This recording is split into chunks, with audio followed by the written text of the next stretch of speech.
E for economics series में आप सभी का स्वागत है। इस सीरीज़ में हम बात कर रहे हैं जटिल मुद्दों की, कठिन मुद्दों की, इकोनॉमी से रिलेटेड, जो समझने में बड़ी परेशानी देते हैं। रोज़ अखबार में आते हैं, एग्ज़ाम्स में पूछे जाते हैं, लिखना तो दूर, समझने में भी बहुत तकलीफ़ देते हैं। ऐसे ही मुद्दों को हम आसान भाषा में आपके सामने प्रस्तुत कर रहे हैं, खासकर उन मुद्दों को जिनका हमारे आम जीवन से भी सरोकार है, ना सिर्फ एग्ज़ाम से। ऐसी ही कड़ी में आज हम बात करेंगे, आरबीआई अक्सर अपनी ब्याज की दरें बढ़ाता है और कम करता है।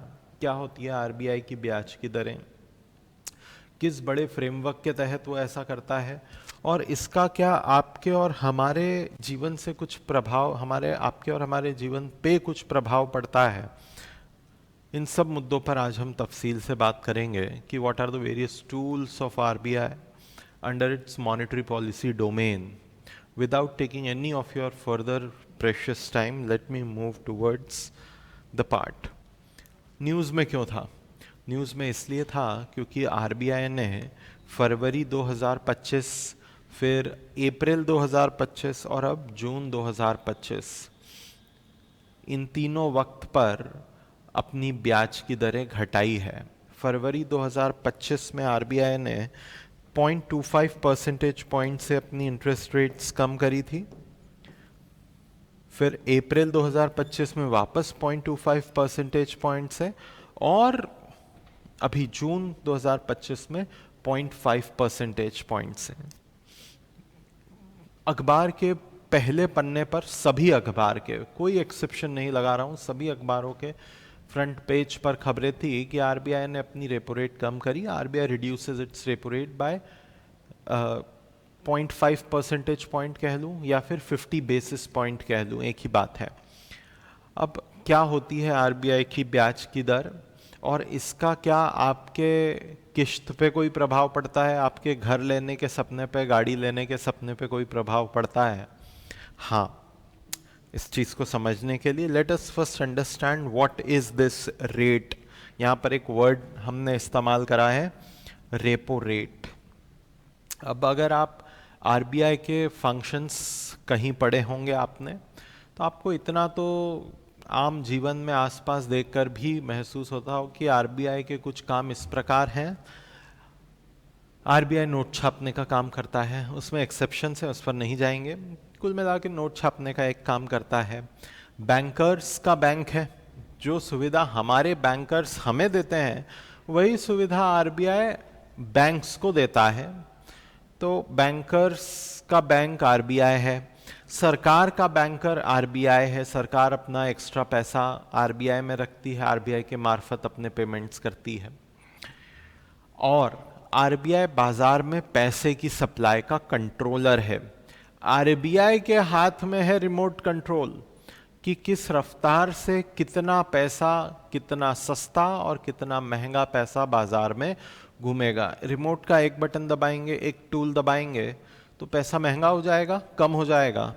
दूसरा टूल दबाएंगे, दूसरा बटन दबाएंगे तो पैसा ज़्यादा घूमेगा और कम ब्याज पर मिलेगा, मतलब पैसा सस्ता हो जाएगा। कौन से हैं आरबीआई के पास मौजूद ये टूल्स जिनके माध्यम से आरबीआई बाजार में पैसे की सप्लाई को, उसकी कीमत को, पैसे की कीमत मतलब उस पर लगने वाला ब्याज, उसे बढ़ाता है और कम करता है। अब आप ऐसा समझिए कि आरबीआई ने अपना प्रिंटर चालू करा है और पहला 100 का नोट छापा है। अब ये 100 का नोट तो छप गया, अब जनता तक पहुंचाना है। क्या माध्यम हो सकता है? सुपर सिंप्लीफाइड भाषा में ऐसा सोचिए कि आरबीआई इस 100 के नोट को एक बैंक को दे देता है, पर फ्री में दे देगा क्या? नहीं देगा फ्री में। कौन आज के युग में पैसा फ्री में देता है? तो आरबीआई बैंक को बोलेगा, यार ये ले 100 रुपया, आगे चलाना, तेरा भी मुनाफा कमाना उस पर, लेकिन मैं तुझे 100 रुपया दे रहा हूं तो मुझे क्या देगा इसके बदले? बैंक बोलता है ब्याज दूंगा। अच्छा, तो आरबीआई ने बोला ठीक है, मैं ब्याज तुझसे मांगता हूं 6%। मतलब क्या? आरबीआई ने एक प्रकार से 100 का नोट बैंक को दिया है और उससे बोला है कि तू मुझे 106 रुपए वापस रिटर्न करियो, 6 रुपए का ब्याज और 100 रुपए का मूल। बैंक बोलता है ओके डन। अब इस 100 रुपए को लेकर बैंक बाजार में घूमेगा और किसी को उधारी दे देगा। पर्सन ए मिला, उसे इसने उधारी दे दी, पर ऑब्वियसली बैंक को भी अपने खर्चे चलाने हैं, किराया भरना है, बिजली का बिल भरना है, एटीएम चलाना है, उसके अंदर एसी चलाना है, उसके अंदर लोग आएंगे उनको रिसिप्ट देनी है, एक्सेट्रा। ये खर्चे हैं बैंक के। अब बैंक बोलता है कि यार 6 रुपए के ब्याज पर आरबीआई से लेकर आया हूं, तो आगे कम से कम 10 रुपए पर तो चलाऊंगा। मतलब अंतिम जनता को जब पैसा मिलता है तो वो 10% ब्याज पर मिलता है। 6% ब्याज पर आरबीआई लेकर आया, 10 पे जनता को दे, 6% ब्याज पर बैंक लेकर आया आरबीआई से और 10 पर जनता को दे दिया, तो 4% बैंक का मुनाफा। ये जो ब्याज आरबीआई ने चार्ज करा है बैंक को 6%, इसी को हम कहते हैं रेपो रेट। कल को ऐसा भी हो सकता है कि आरबीआई आर्थिक स्थितियों को देखकर रेपो रेट कम कर दे या बढ़ा दे, दोनों ही सिनेरियो समझते हैं। मान लीजिए कोई ऐसी स्थिति आई है कि बाजार में लोग लोन ही नहीं ले रहे हैं, कार ही नहीं बिक रही है, कपड़े ही नहीं बिक रहे हैं, जूते ही नहीं बिक रहे हैं, तेल साबुन शैम्पू भी नहीं बिक रहा है। अभी क्या करें? अभी आरबीआई को लगता है कि जनता के हाथ तक सस्ता पैसा पहुंचाने की आवश्यकता है। कौन पहुंचाता है जनता तक पैसा? आरबीआई खुद तो नहीं जाता, बैंक जाता है। और बैंक पैसा कहां से लाया है? वो पैसा, पहला नोट जो छपेगा वो बैंक तक फ्री में नहीं पहुंचेगा, उस पर ब्याज चार्ज होगा। तो बैंक को जो लागत लगेगी उस पर थोड़ा अपना मुनाफा जोड़ के आगे जनता तक पहुंचाता है वो। तो आरबीआई काम करता है, अगला 100 का नोट इस बार जब छापेगा मंदी के माहौल में, बैंक को देगा और बोलेगा भैया बैंक इस बार 6% ब्याज मत देना, 4% ब्याज दे देना। तो बैंक के लिए तो सस्ता पैसा मिल गया बैंक को। तो बैंक आगे जो 10% पे चलाता था अब 8% पे चलाएगा। तो अब 8% पर ज्यादा लोग इच्छुक होंगे लोन लेने के लिए बैंक से। एक नई कार, एक नया घर, एक नया बंगला, एक नया टूर, एक नया ट्रैवल, एक नया टूरिस्ट डेस्टिनेशन, एक नया कपड़ा, एक नई मूवी। आप बोलेंगे मूवी तो लोन लेकर नहीं जाते सर, एक कपड़ा तो लोन लेकर नहीं खरीदते। फिर मूवी जाना, कपड़ा खरीदना, पॉपकॉर्न खाना, रेस्टोरेंट में खाना, ये भी क्या ब्याज की दरों से इंपैक्ट होता है? बिल्कुल। ऐसा समझिए कि जब घर की और कार की किश्त कम हो गई, क्योंकि जो लोन लिया था उस पर ब्याज कम है, तो घर की और कार की जब किश्त कम हो गई तो कुछ एक्स्ट्रा पैसा बचा है हाथ में, तो शायद एक कैरेमलाइज्ड पॉपकॉर्न ले लेंगे, एक मूवी ज्यादा जाएंगे, एक नया कपड़ा ज्यादा खरीदेंगे। तो दैट्स वाई पूरा कंजम्पशन देश का, चाहे वो लोन लेकर हो या बिना लोन लेकर, वो इंपैक्ट होता है जब आरबीआई अपने ब्याज की दरें कम करता है या बढ़ाता है। जब आरबीआई ब्याज की दरें कम करेगा तो बैंक को सस्ता लोन मिलेगा आरबीआई से, और बैंक आम जनता को सस्ता लोन देगा। आम जनता की जेब में कुछ एक्स्ट्रा पैसा बचेगा जिसे वो कंजम्पशन पे लगा सकते हैं या इन्वेस्टमेंट पे, जो उनकी इच्छा हो। एंड वाइस वर्सा, आरबीआई को कल को लगे कि बहुत महंगाई है भाई, हर कोई नया गाड़ी बंगला खरीद रहा है, ईंट की डिमांड कर रहा है, स्टील की डिमांड कर रहा है, सीमेंट पेंट की डिमांड कर रहा है, कार की डिमांड कर रहा है, बहुत महंगाई है, इतना प्रोडक्शन नहीं कर सकते इतनी जल्दी जितनी डिमांड क्रिएट हो गई है। महंगाई हद से ज्यादा हो गई है क्योंकि लोग बहुत डिमांड कर रहे हैं। एक काम करो, बैंक को बोलो कि अगला 100 का नोट लेने आएगा तो ब्याज महंगा कर रहा हूं 20%। इतना होता नहीं है, मैं सिर्फ समझाने के लिए बोल रहा हूं।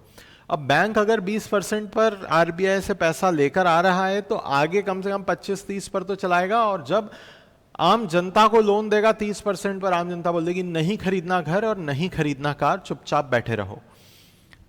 मार्केट में जो अत्यधिक डिमांड हो रही थी वो कूल ऑफ हो जाएगी और महंगाई कम हो जाएगी। मतलब रेपो रेट को बढ़ाकर आरबीआई ने डिमांड खत्म कर दी, इस कारण से बाजार में महंगाई कम हो जाएगी, और रेपो रेट को कम करके बैंक द्वारा दिया जाने वाला लोन सस्ता कर दिया, इस कारण से नई डिमांड क्रिएट हो जाएगी। तो अर्थव्यवस्था के क्या हालचाल हैं इस पर निर्भर करेगा कि आरबीआई रेपो रेट, ब्याज को बढ़ाए या कम करे। यह सबसे प्रमुख टूल है आरबीआई की मॉनेटरी पॉलिसी का। अब बात ऐसी है कि रेपो रेट एकमात्र टूल नहीं है। रेपो रेट जैसे और भी कुछ टूल हैं जो बाजार में पैसे की सप्लाई को बढ़ाते या कम करते हैं, और आरबीआई इन टूल्स का इस्तेमाल करके बाजार में पैसे को फ्लड कर सकता है या खींच सकता है। एक एक करके इन टूल्स पर हम बात करेंगे। हाँ, सबसे प्रमुख टूल तो रेपो रेट ही है। मॉनेटरी पॉलिसी, भारत में मॉनेटरी पॉलिसी का जो प्रमुख रेट है रेपो रेट, वो तय करने का अधिकार मई 2016 तक आरबीआई गवर्नर के पास था। इसे बदला गया है और अब मॉनेटरी पॉलिसी से संबंधित प्रमुख निर्णय आरबीआई गवर्नर अकेले बैठकर नहीं लेते हैं। मॉनेटरी पॉलिसी से संबंधित प्रमुख निर्णय अब एक कमिटी बैठकर लेती है। कमिटी का नाम है मॉनेटरी पॉलिसी कमिटी, जो कि आरबीआई एक्ट 1934 में 2016 में अमेंडमेंट करके बनाई गई है bye inserting a new section 45ZB in RBI Act 1934. Under this, monetary policy committee is formed, and monetary policy committee decides on various key rates and उसको अधिकार दे दिया कि भाई तुम रेपो रेट तय करना, रिवर्स रेपो रेट तय करना, एसडीएफ तय करना, ऐसे टूल्स हैं, हम इन पर पढ़ेंगे अभी थोड़ी देर में। लेकिन जब इतने अधिकार दे दिए तो फिर जिम्मेदारी भी देनी होगी। साथ में उसको एक जिम्मेदारी भी दी है। जिम्मेदारी दी है कि वो महंगाई जो भारत में है वो सालाना तौर पर 2 से 6% के बीच में ही रहनी चाहिए। ना ही महंगाई 2 से कम होनी चाहिए और ना ही 6 से ज्यादा। तो मॉनेटरी पॉलिसी कमेटी को बोला गया, देखो यार, तुम्हें अधिकार दिए हैं ब्याज की दरें तय करने का, तो इसके साथ with great powers we will also give you some great responsibilities and you need to maintain the inflation in the range of 2 to 6%. This target is applicable at least till March 2026, after which again government will sit and decide what target should be given to monetary policy committee. So I hope you understood कि भारत में monetary policy कौन तय करता है, कौन लोग बैठते हैं इसमें। तो बात ऐसी है कि मॉनेटरी पॉलिसी कमिटी में 3 लोग सरकार की तरफ से आते हैं और 3 लोग आरबीआई की तरफ से। सरकार की तरफ से कौन आता है? कोई मंत्री संदरी अफसर नहीं, सरकार 3 एक्सपर्ट्स को भेजती है जो बिजनेस, फाइनेंस, इकोनॉमिक्स के माहिर हों। 3 लोग आरबीआई की तरफ से कौन आते हैं? गवर्नर आते हैं, डेप्यूटी गवर्नर आते हैं और एक आरबीआई के अफसर आते हैं। ये 6 लोग बैठकर भारत में क्या रेपो रेट रहे इसका निर्धारण करते हैं। फिलहाल हर 2 महीने में एक बार बैठते हैं और महंगाई है ज़्यादा या जीडीपी कम बढ़ रही है, इसके आधार पर रेपो रेट को बढ़ा देंगे या कम कर देंगे रिस्पेक्टिवली। अब बात यह है कि ये निर्णय कैसे लेते हैं। ये कंसेंसस से निर्णय नहीं लेते। कंसेंसस मतलब सहमति नहीं, क्योंकि मतभेद हो सकते हैं भाई। तो 6 लोग वोट करते हैं और जिस पक्ष में मेजॉरिटी 4 की बात जहां होगी वो बात मानी जाएगी। जैसे 2 लोग बोल रहे हैं रेपो रेट कम करना है लेकिन 4 लोग बोल रहे हैं बढ़ाना है, तो फिर बढ़ेगा भैया रेपो रेट। तो मतलब it works on the principle of majority. लेकिन चूंकि इवन मेंबर्ड कमिटी है, टाई हो सकता है। In case of a tie governor will cast a casting vote. Governor does not has a veto. 4 लोगों के मत को गवर्नर पलट नहीं सकते, लेकिन जब टाई होगा तब गवर्नर की ही बात मानी जाएगी, ऐसा समझिए आप। Governor is also the chairman of this committee. Committee बाजार में पैसे की सप्लाई को मैनेज करती है और इसके लिए कमिटी ने 3 प्रमुख औजारों की धार तेज करी है। एक प्रकार से थोड़ी एकेडमिक भाषा में बोलूं तो लिक्विडिटी को एडजस्ट करती है बाजार में कमिटी 3 प्रमुख औजारों से। सबसे प्रमुख रेपो रेट जो अभी मैंने आपको समझाया। बाकी 2 पे भी बात कर लेते हैं हाथों हाथ। तो एक तो रेपो रेट है, एक है मार्जिनल स्टैंडिंग फैसिलिटी, सब समझा दूंगा अभी, और एक है स्टैंडिंग डिपॉजिट फैसिलिटी। ये तीनों को मिलाकर, इन तीनों को मिलाकर ही नाम दिया गया है कि monetary policy committee liquidity adjustment facility को मैनेज करते हुए बाजार में पैसे की सप्लाई को बढ़ाती है या कम करती है। ये सब ब्याज की दरें ही हैं, कुछ पैसे पर ब्याज लगेगा, कुछ एमएसएफ का ब्याज होगा, कुछ रेपो रेट का होगा, कुछ एसडीएफ का होगा, ये सब समझेंगे हम आगे। ठीक, रेपो रेट मैंने आपको बताया सबसे प्रमुख बेंचमार्क है। रेपो रेट के तहत अगर कोई कमर्शियल बैंक उधारी लेता है तो उसको कुछ गिरवी रखना पड़ता है आरबीआई के पास। आमतौर पर ये गवर्नमेंट सिक्योरिटीज या आरबीआई रिकॉग्नाइज सिक्योरिटीज होती हैं। भाई गिरवी रखो और जो ब्याज आरबीआई ने बोला है उस ब्याज पर उधारी ले जाओ और तय वक्त पर आओ, वापस चुका दो।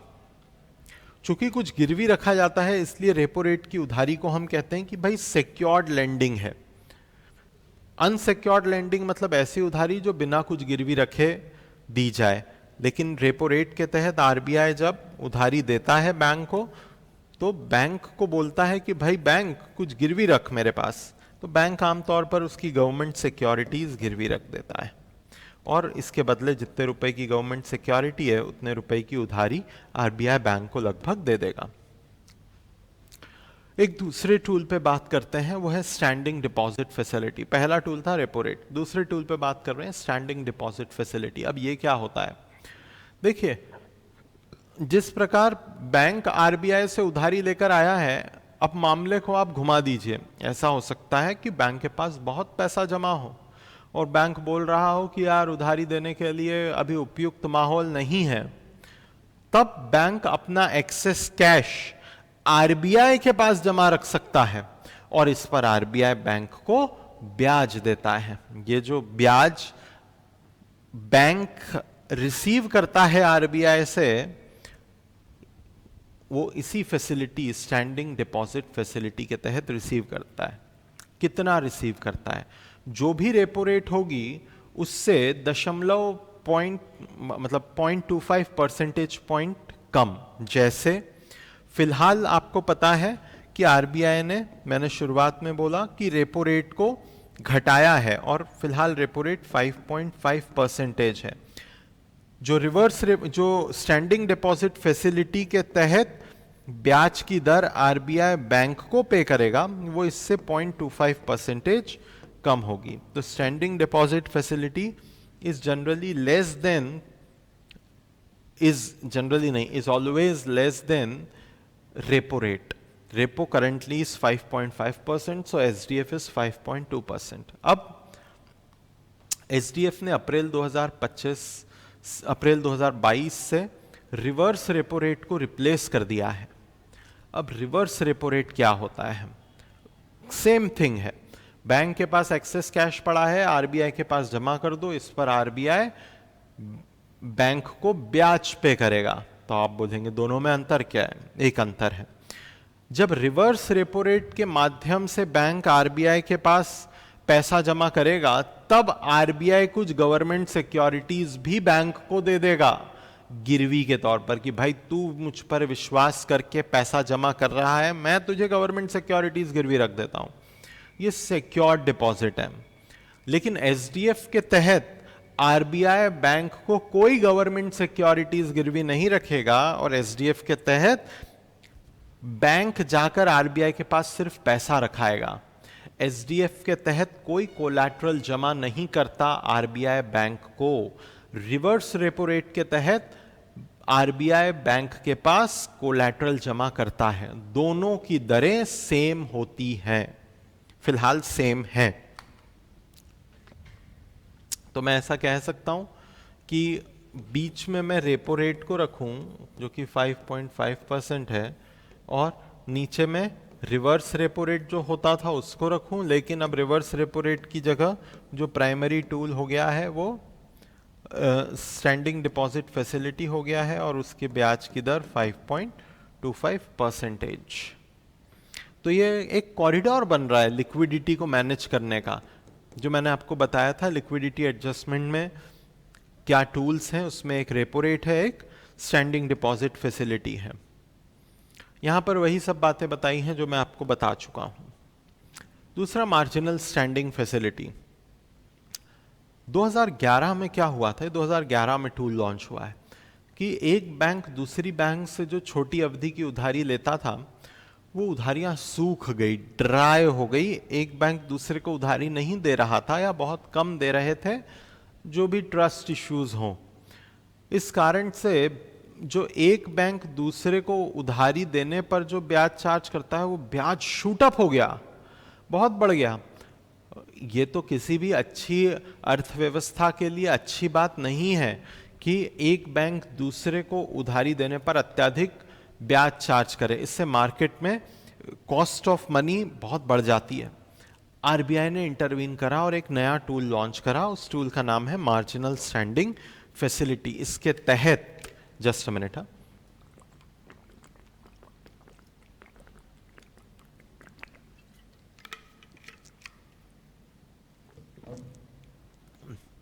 इसके तहत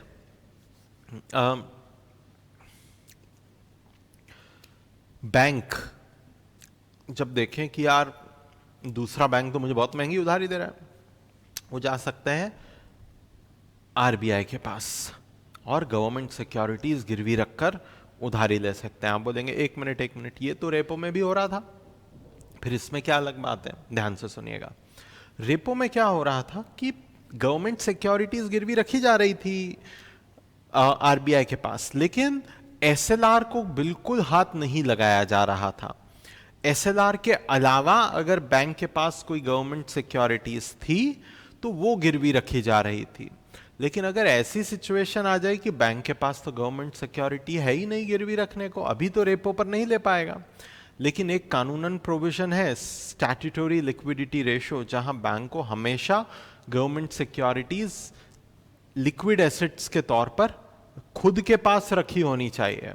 अगर ऐसा बुरा वक्त आए कि बैंक के पास एक्स्ट्रा गवर्नमेंट सिक्योरिटीज ही नहीं है रेपो के तहत उधारी लेने के लिए, तब बैंक अपने एसएलआर कोटा में से गवर्नमेंट सिक्योरिटी निकालकर आरबीआई के पास गिरवी रख सकता है और छोटी अवधि से मेरा मतलब है एक दिन की उधारी ले सकता है, ओवरनाइट बोरोइंग कर सकता है। लेकिन मैक्सिमम कितनी उधारी ले पाएगा? 2% ऑफ एनटीडीएल। अब जो एमएसएफ रेट फिलहाल आरबीआई ने लागू रखा है वो 0.25 परसेंटेज पॉइंट ज्यादा है रेपो रेट से। ऑब्वियस सी बात भी है, रेपो रेट पे आप गवर्नमेंट सिक्योरिटीज गिरवी रखते हो क्योंकि आपके पास एक्सेस थी, लेकिन एमएसएफ में क्या हो रहा है, आपके पास गवर्नमेंट सिक्योरिटी एक्सेस में है ही नहीं, अपने आपके फाइनेंसेस मिसमैनेज करे हैं। इस कारण से आप पर आरबीआई एक्स्ट्रा ब्याज चार्ज करता है। तो अगर फिलहाल आज कोई बैंक एमएसएफ के तहत उधारी लेने जाएगा तो उसको 5.75 परसेंटेज ब्याज देना होगा एक दिन के हिसाब से, जो भी पर डे का बैठेगा, 365 दिन का है तो एक दिन का जो भी बैठेगा वो देना होगा।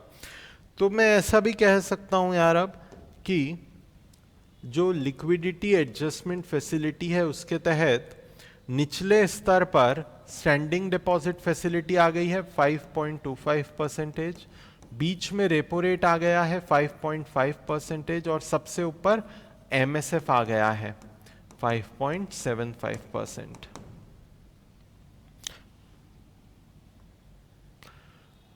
Whatever I had explained that was mentioned in that slide. Again मैंने सारी चीज़ें समझा दी है कि भाई लिक्विडिटी एडजस्टमेंट फैसिलिटी किस प्रकार से काम करती है इन 3 टूल्स के माध्यम से। 3 टियर्ड स्ट्रक्चर हो गया है, अपर बैंड, लोअर बैंड और मिडिल बैंड। वापस से वही चीज़ एक बार रिकैप कर लीजिए। अपर बैंड होगा एमएसएफ, मिडिल बैंड अपना रेपो होगा और लोअर बैंड अपना स्टैंडिंग डिपॉजिट फैसिलिटी होगा, जो पहले रिवर्स रेपो रेट हुआ करता था। एमएसएफ एस सीलिंग क्योंकि एमएसएफ अपर बैंड है और SDF S floor, standing deposit facility, निचला रेट लिक्विडिटी मैनेज करने का एसडीएफ है। ठीक, लिक्विडिटी मैनेज करने के लिए कुछ और टूल्स भी हैं, उन पे भी बात करते हैं। रिवर्स रेपो पर हम कर चुके हैं, एक बार हम बैंक रेट पर बात कर लेते हैं। बैंक रेट क्या होता है? ये वो ब्याज की दर है जिस पर आरबीआई बैंक्स को उनके बिल ऑफ एक्सचेंज रीडिस्काउंट करके देता है। मान लीजिए बैंक के पास एक कागज पड़ा हुआ है जिसका पेमेंट बैंक को 6 महीने बाद आना है, 1 करोड़ का पेमेंट। अब बैंक 6 महीने नहीं रुकना चाहता, तो बैंक बोलेगा कि कहीं से मुझे पैसा मिल जाए, ये जो 1 करोड़ आने वाला है आज ही मुझे कोई 90 लाख दे दे, तो आज का 90 लाख मेरे लिए 6 महीने बाद के 1 करोड़ से ज्यादा वैल्यू रखता है। बैंक आरबीआई के पास जा सकता है, ये कागज दे सकता है, और आरबीआई बोलेगा कि मैं तुझे पूरा पैसा नहीं दूंगा, मैं तुझे डिस्काउंट करके दूंगा। बैंक ने बोला कितना डिस्काउंट करके दोगे? आरबीआई ने बोला जो बैंक रेट है वो मेरा रीडिस्काउंटिंग का रेट है, मतलब 5.75%। आप बोलेंगे ये कैसे? जो एमएसएफ है that has been made equivalent to bank rate. तो आरबीआई बोलेगा कि भाई तू मुझे 1 करोड़ का वो कागज दे दे, 6 महीने बाद जिससे भी 1 करोड़ लेना है मैं ले लूंगा, पर आज मैं तुझे इस 1 करोड़ के बदले, इस 1 करोड़ के कागज के बदले 5.75% डिस्काउंट करके, मतलब लगभग 94.25 लाख रुपीस दूंगा। मंजूर है तो बोल। बैंक ने बोला ठीक है। तो ये जो 5.75% है ये हो गया हमारा rediscount rate. Bank rate acts as a rediscount rate.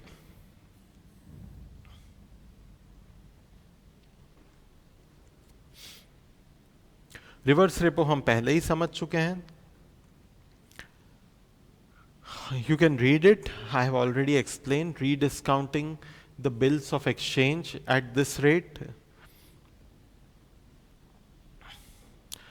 एक और काम है इसका जो यहां लिखा है कि अगर कोई बैंक अपने सीआरआर और एसएलआर के टारगेट्स को पूरा ना कर पाए तो उस पर जो पेनल्टी रेट चार्ज करता है RBI, that is equivalent to bank rate. ऐसा समझिए बैंक को रखना था 100 रुपए आरबीआई के पास सीआरआर के तौर पर, लेकिन रखा उसने 90 रुपए ही, तो जो 10 रुपए का शॉर्टफॉल है उस पर 5.75% का पेनल्टी रेट चार्ज होगा।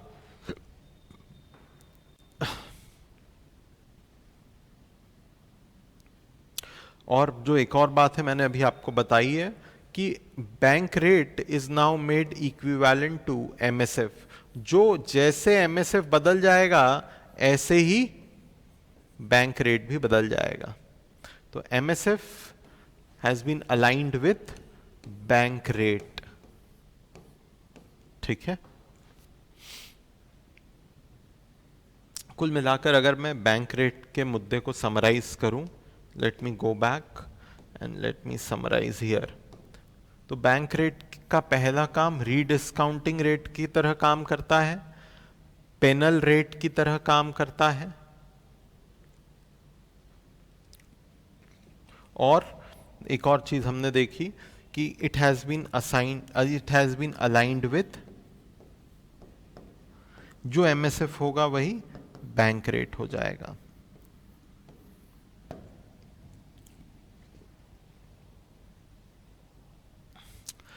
सीआरआर ये भी न्यूज में था रिसेंटली। बात ऐसी है कि बैंक के पास अगर 100 रुपए का एनटीडीएल है, आम जनता ने बैंक में 100 रुपए जमा करे हैं, तो पूरा रुपया बैंक लोन पर नहीं चला सकता। बैंक को लगभग 3 रुपया कैश के तौर पर आरबीआई के पास जमा रखना होगा। इसी को हम कहते हैं कैश रिजर्व रेशो। फिलहाल जो कैश रिजर्व रेशो है वो 3% है। एक वक्त पे ये 4% था, एक वक्त मतलब 5 जून से पहले। आरबीआई ने इसे कम करके 3% कर दिया है। और ये भी लिक्विडिटी मैनेज करने का एक प्रमुख टूल है, पर इसको लिक्विडिटी एडजस्टमेंट फैसिलिटी के हिस्से में मत लिखिएगा। एलएएफ के 3 ही टूल्स हैं, एमएसएफ, रेपो रेट और अब एसडीएफ। इसे रिजर्व रेशोज की कैटेगरी में डाला जाता है। तो फिलहाल भारत का सीआरआर आरबीआई ने 4 से घटा के 3% कर दिया है। इससे होगा क्या? इससे होगा ये कि अब बैंक्स को आरबीआई के पास कैश कम रखना पड़ेगा और ज्यादा कैश वो बाजार में घुमा सकते हैं लोन स्वरूप में। बाजार में लिक्विडिटी बढ़ेगी। ऐसे ही एक और रिजर्व रेशो है, वो है एसएलआर। एसएलआर के तहत बैंक्स को अगर आम जनता का 100 रुपया प्राप्त है जमा खातों में, तो 18 रुपया लिक्विड एसेट्स में खुद के पास रखना होता है। एक बैंक है एबीसी, उसमें आम जनता ने मान लीजिए 200 रुपए जमा रखा, तो क्या पूरा 200 लोन पर चला दे बैंक? नहीं चला सकता। बैंकिंग रेगुलेशन एक्ट 1949 के तहत 200 का 18% मतलब 36 रुपए लिक्विड एसेट, सोना, कैश या गवर्नमेंट सिक्योरिटीज के तौर पर बैंक को खुद के पास रखना होगा।